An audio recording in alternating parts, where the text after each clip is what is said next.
થી trustee doctor Siddharth Thakar આપણી સાથે જોડાયેલા છે, જો વાઇલ્ડ લાઇફ કન્ઝર્વિસ્ટ પણ છે. પહેલા તો ડોક્ટર સિદ્ધાર્થ, આપનું નિર્માણ ન્યૂઝ પર સ્વાગત છે. આપનું માઇક અનમ્યુટ કરશો સર.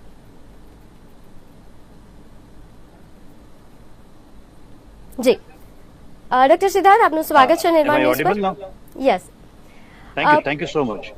ડોક્ટર સિદ્ધાર્થ, આ પર્વની આપણે ત્યાં ખૂબ સારી રીતે ઉજવણી થતી હોય છે ઉત્તરાયણમાં, પરંતુ સૌથી ખરાબ બાબત આ પર્વની એ છે કે આ પર્વમાં પશુ પક્ષીઓને, અબોલ જીવને સૌથી વધારે નુકસાન થતું હોય છે. તો આ પર્વની એવી કઈ રીતે ઉજવણી કરી શકીએ કે જેથી એમને નુકસાન ઓછું થાય, એમને નુકસાન થાય જ નહીં? See, we always talk about કે prevention is better than cure. Uttarayan છે, આપણો ધાર્મિક પર્વ છે, બધાને આનંદ અને ઉલ્લાસ કરવો છે, એ વાત બહુ જ સમજી શકાય એવી છે અને કોઈને એના માટે રોકવા પણ ન જોઈએ. પરંતુ જે રીતે ઉત્તરાયણ મનાવવામાં આવે છે એ થોડુંક સમજી લેવું પડે આપણે કે ચાઇનીઝ દોરી કે જે સિન્થેટિક થ્રેડ છે એનો ઉપયોગ ન જ કરવો જોઈએ. સરકારશ્રી વારંવાર અનુરોધ કરે છે અને હાઈકોર્ટ અને સુપ્રીમ કોર્ટ પણ હંમેશા જણાવે છે કે આ ઘાતક દોરી છે, એના માટે ખાસા કેસીસ ને બધું થાય છે, લોકોની જાન જાય છે, પક્ષીઓનો પણ જીવ જાય છે. પણ આ વાત કરતા વધારે અગત્યનું એવું છે કે અમારું ટ્રસ્ટ બાબા 2012 થી, એટલે આટલા વર્ષોથી અમે લોકોએ પ્રિવેન્શનને વધારે મહત્વ આપ્યું છે કે જે અમે જનજાગૃતિ દ્વારા કરીએ છીએ. અને એની અંદર અમે લોકોએ બાળકોને પસંદ કર્યા છે કે દરેક સ્કૂલમાં જવું, બધાને સમજાવવું કે તમે હંમેશા પતંગ ચગાવો, પણ ચગાયા પછી જયારે પેલી લપેટની બૂમ પડે છે ને, પેચ કપાય ત્યારે, એ બહુ અગત્યનું છે કે સામેવાળો તમને સોશિયલ વર્ક કરવાનું, સેવા કરવા માટેનું એક આવાહન કરે છે કે ભાઈ લપેટ. આપણે શું કરીએ છીએ કે દોરી ત્યાં જ તોડી નાખીએ છીએ પતંગ કપાયા પછી, અને દોરી પછી બે ઝાડવા વચ્ચે કે પછી પિલર ઉપર કે બિલ્ડિંગ વચ્ચે હંમેશા રહી જાય છે. અને 14મી 15મી જ ખાલી પક્ષીઓ નથી ગવાતા. તમને ખ્યાલ હશે કે આ સિન્થેટિક દોરીને કારણે તો છેક ઓગસ્ટ સપ્ટેમ્બર સુધી આ દોરીને કશું નથી થતું, અને ઝાડવા વચ્ચે, પિલર્સ પર, થાંભલાઓ પર, તાર વચ્ચે આમ ચોગરદમ પડેલી હોય છે, અને પક્ષીઓ એમાં છેક ઓગસ્ટ સપ્ટેમ્બર સુધી ઘવાય છે. તો અમે લોકોએ નક્કી કર્યું કે અમે દોરી વીણી લઈશું. ઉત્તરાયણ પછી નહીં બેન, ઉત્તરાયણ પહેલા પણ એટલું જ અગત્યનું છે, કારણ કે ક્યાંક ક્યાંક પતંગ ચગાવવાનું શરૂ થઈ જાય છે. એટલે સ્કૂલમાં જઈએ છીએ, સરસ રીતે 15-20 મિનિટનું જનજાગૃતિ અભિયાન કરીએ છીએ, પાવર પોઈન્ટ પ્રેઝન્ટેશનથી સમજાવીએ છીએ કે કેમ પતંગ ચગાવવા જોઈએ, કેમ દોરી વીણવી જોઈએ, અને કેવી રીતે દોરી વીણવાથી કેટલાય પક્ષીઓ બચી જાય છે એ અમે બધાને સમજાવીએ છીએ. આટલા વર્ષોના અથાગ પરિશ્રમ અને ડેડિકેટેડ એફર્ટ્સથી બધાને આનંદ થશે, પણ અમને દુઃખ થાય છે કે દર વર્ષે ઉત્તરોત્તર અમારે દોરી વધારે ભેગી થતી જાય છે. અમે 15 ટન 16 ટન સુધી પહોંચ્યા છીએ, અને લગભગ 300 જેવી સ્કૂલોને અમે લોકો પર્સનલી જઈ અને આ જનજાગૃતિ અભિયાન કરીએ છીએ.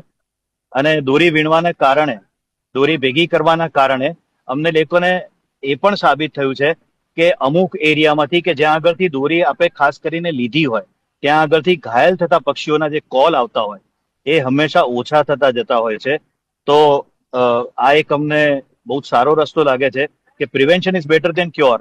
કારણ કે હંમેશા જો પક્ષીને ઘાયલ થઈને પછી હોસ્પિટલમાં જ મોકલવાનું હોય તો હોસ્પિટલમાં પહોંચવાનો સમય કેટલો, એનું બ્લડ કેટલું જતું રહેશે, ત્યાં આગળ ડોક્ટર હશે કે નહીં હોય, ત્યાં આગળ સારવાર મળતા પહેલા અમુક ઇક્વિપમેન્ટ્સ હશે કે નહીં હોય, આ બધી અનસર્ટનિટી વચ્ચે એને બચાવવું શક્ય હશે કે નહીં બની શકે એ પણ હંમેશા ડાયલેમા હોય છે. સો વી હેવ પ્રિફર્ડ કે let's enter into prevention rather than cure.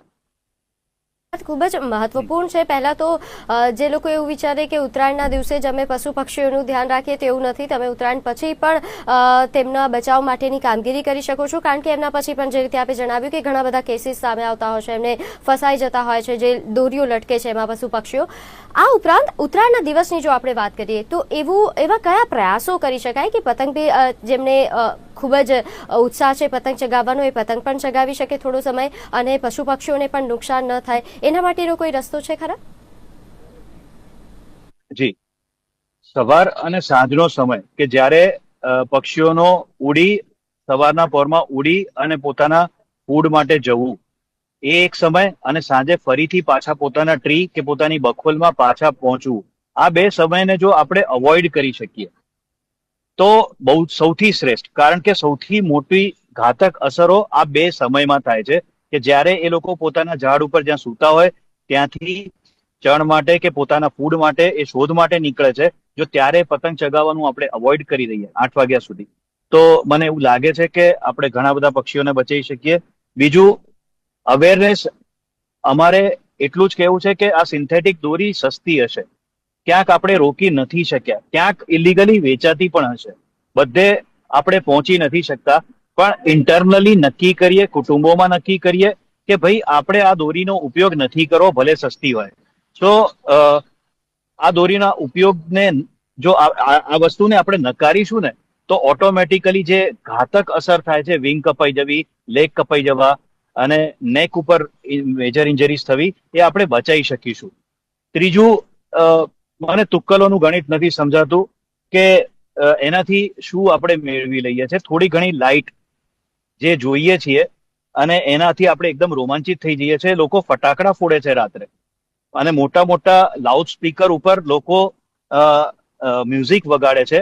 તો જે નોક્ટર્નલ બર્ડ્સ છે, કે જે રાત્રિના પક્ષીઓ છે, એ પક્ષીઓને આપણે આ પ્રકાશથી કે બોમ્બના ધડાકાથી ઉડે છે અને પછી એવું થાય છે કે એ રાત્રે ઉડે છે ને ક્યાંક દોરી ઝાડ વચ્ચે રહી હોય એમાં ફસાય છે, આખી રાત આ શિયાળામાં ઠૂંઠવાય છે અને સવારે એને જો રેસ્ક્યુ કરીને લાવીએ તો ત્યાં સુધીમાં બ્લડ લોસ હોય છે, અથવા તો એની સ્થિતિ એટલી કથળી ગઈ હોય છે કે એને બચાવવું અઘરું પડે છે. તો થોડીક આ વસ્તુઓનું ધ્યાન રાખીએ અને બધાને હાથ જોડીને આહવાન કરીશ કે તમારાથી ગૂંચળું થઈ જાય તો થાય. એટલે કેટલીય વસ્તુમાં આપણે બધા ગૂંચળા ઉદ્ભવતા હોય છે, પણ આપણે એને ધીરે ધીરે ઉકેલીએ છીએ. આ ગૂંચળું થઈ જાય તો એક થેલીમાં શાંતિથી એને ભેગું કરો, અમારા સુધી પહોંચાડો. અમે લોકો આખા અમદાવાદમાં રખડીને વીણીને સ્કૂલના છોકરાઓ પાસે જઈને ઝાડ ઉપર ચડીને આવી રીતે અમારા વોલેન્ટિયર્સ દોરી ભેગી કરે છે. કારણ કે એક વેંચ જેટલી દોરી છે ને, એ ગળા સામે આવે તો માણસનું શું થઈ શકે બધા જોઈ શકે છે. તો બિચારા એ અબોલ પક્ષીનું શું થાય. અને ખાસ એટલે ધ્યાન રાખવાનું કે વિન્ટરમાં તો અમદાવાદ ક્રોસ કરીને નળ સરોવર અને થોળ પાસે કેટલા બધા યાવર પક્ષીઓ આવે છે, માઇગ્રેટરી બર્ડ્સ આવે છે, ખૂબ મોટા છે, યુરોપથી આવે છે, આફ્રિકાથી આવે છે, અને કન્ઝર્વેશનિસ્ટ અને ફોટોગ્રાફર્સ બધા એને વિટનેસ કરવા માટે જાય છે, એની બિહેવિયરલ પેટર્ન જોવા જાય છે. આ પક્ષી અહીં 2-3 મહિના આવ્યું છે, એનું ખાવાનું લેવા આવ્યું છે, બ્રીડિંગ કરવા માટે આવ્યું છે, અને જો એ અહીંયા આગળ ઘવાય તો ઇકોસિસ્ટમને કે ફૂડ ચેનને આપણે કેટલું મોટું નુકસાન કરીએ છીએ એ અત્યારે નહીં ખબર પડે, પણ આવનારા વર્ષોમાં ખબર પડી જાય એવી સ્થિતિમાં પણ આપણે નહીં મૂકીએ. એ ધ્યાન રાખીને પણ દોરીનો સાવચેતીપૂર્વક ઉપયોગ કરી અને વીણીને ભેગી કરી લેવી જોઈએ. જે ઋતુ છે એમાં સૌથી વધારે પક્ષીઓ બહારથી આવતા હોય છે. એક્ઝેક્ટલી. એટલે આ ખૂબ ધ્યાન રાખવાની જરૂર છે. અને એવા વિસ્તારો કે જ્યાં વધારે અલગ અલગ પ્રકારના પશુઓની સંખ્યા વધારે હોય ત્યાં તો વધારે લોકોએ સાવચેત રહેવાની જરૂર છે, કારણ કે જે રીતે પક્ષીઓની સંખ્યા ઓછી થઈ રહી છે એ પણ ચિંતાનો વિષય છે. જો કે હવે દર્શક મિત્રોને હું એક વિગત આપી દઉં બેન. I am very sorry, I am disturbing you in between. Thol એ આપણી બર્ડ સેન્ચ્યુરી છે, ત્યાં આગળ બર્ડ્સ, માઇગ્રેટરી બર્ડ્સ વર્ષોથી આવે છે, બહુ જ સરસ રીતે આવે છે. રામસર સાઇટ કે છે એને. અને બ્યુટીફુલ બર્ડ્સ યુરોપથી, આફ્રિકાથી આવે છે અહીંયા માઇગ્રેટ કરીને. અમે લોકો ત્યાંની આજુબાજુના 18 ગામોની અંદર મેસિવ સ્કેલમાં લાસ્ટ યર અમે લોકોએ દોરી વીણવાનું નક્કી કર્યું.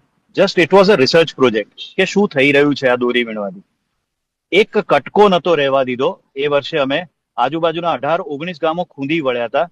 અને બેન, એના કારણે એવું થયું કે દર વર્ષે જે ઇન્જર્ડ બર્ડ થોળ બાજુથી આવતા હતા એની માત્રામાં ધરખમ ઘટાડો. ધરખમ એટલે બહુ ઘટાડો.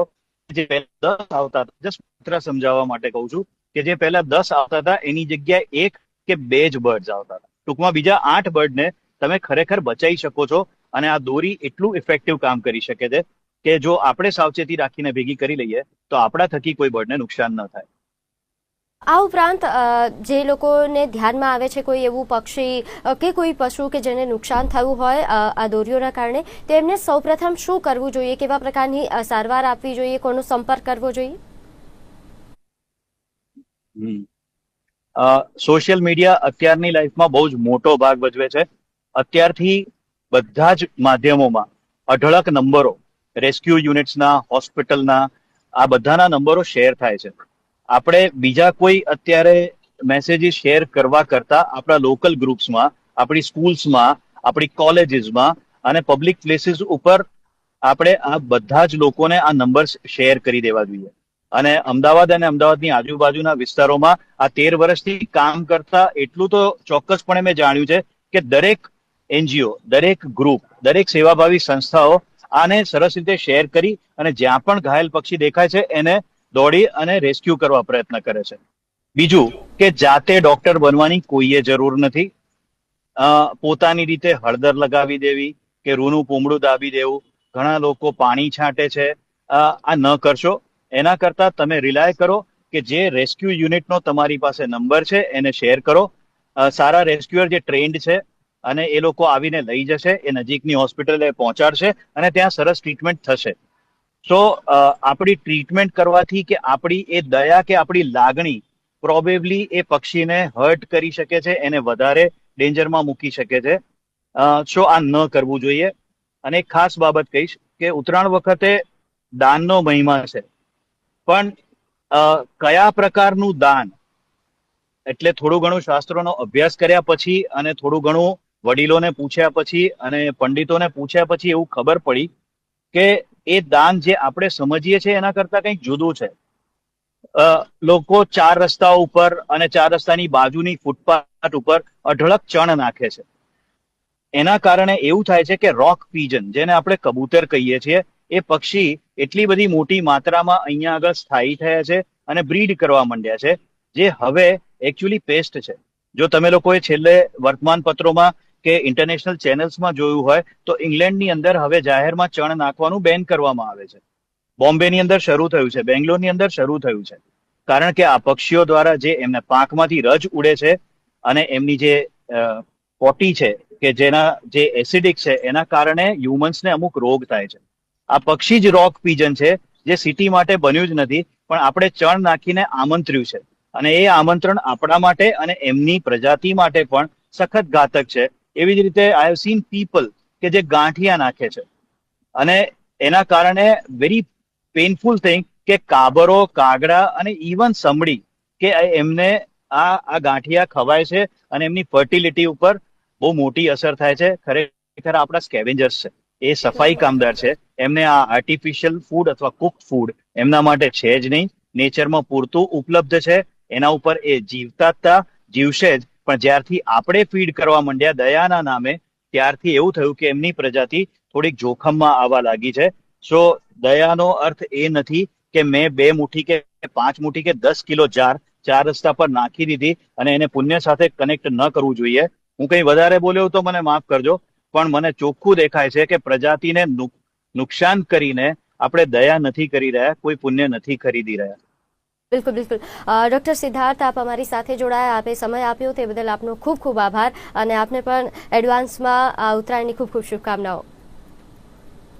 બધાને હેપી ઉત્તરાયણ અને થેન્ક યુ આપના માધ્યમથી મને તક આપી આપે કે હું બધા સુધી પહોંચી શકું, મારા વિચારો પ્રગટ કરી શકું. હેવ સેફ ઉત્તરાયણ અને બધા જ સરસ રીતે દોરી ભેગી કરજો, અમારા સુધી પહોંચાડજો. અમે એને સુંદર રીતે રિસાયકલ કરીશું કે જેનાથી પ્રદૂષણ ન થાય અને પ્રદૂષણને હાનિ ન થાય. Thank you so much. આભાર અમારી સાથે જોડાવા બદલ. તો દર્શક મિત્રો, હાલ કાર્યક્રમ ટુ ધ પોઈન્ટ પર બસ આટલું જ. આપ જોતા રહો નિર્માણ ન્યૂઝ. નમસ્કાર.